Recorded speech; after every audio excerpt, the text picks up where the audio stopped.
Unlocking the mystery of inverted conditional sentences. Hello, English learners. In today's video, we'll be unraveling the secrets of inverted conditional sentences. This is an important topic in English grammar that can really elevate your language skills to the next level, making you sound more like a native speaker.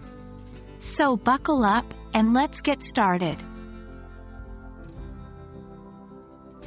To start, let's discuss the term inversion.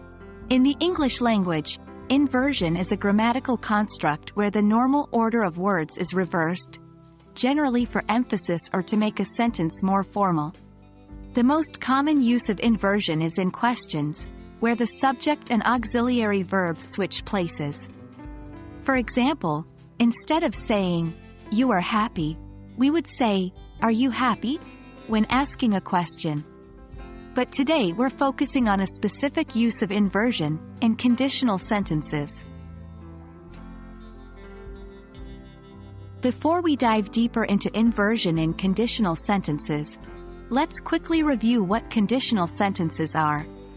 These are sentences that express a condition, something that might happen or might be true, and the result of that condition. They usually consist of an if clause, the condition, and a main clause, the result. For instance, if you study hard, you will pass the exam. Condition to result. Now, on to inverted conditional sentences. These are simply conditional sentences where we use inversion in the if clause. We can do this with sentences that use were, should, or had after the if. By inverting, we can even omit the if altogether. This not only makes the sentence more formal, but it also puts more emphasis on the condition. Let's look at some examples. Were I rich, I would travel the world.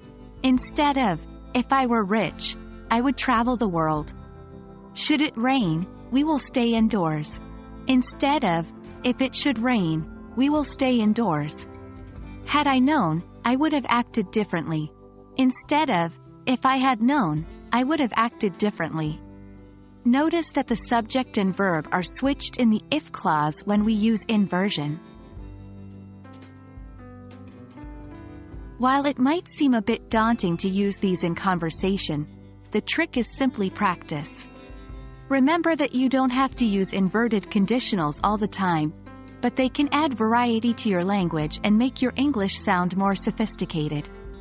Try practicing with sentences you're already comfortable with, and slowly introduce inversion.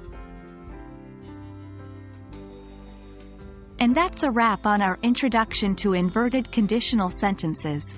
I hope this video has been helpful and has cleared up any confusion you might have had. Remember, mastering a language is all about practice, so don't forget to experiment with these structures in your daily conversations. Until next time, happy learning!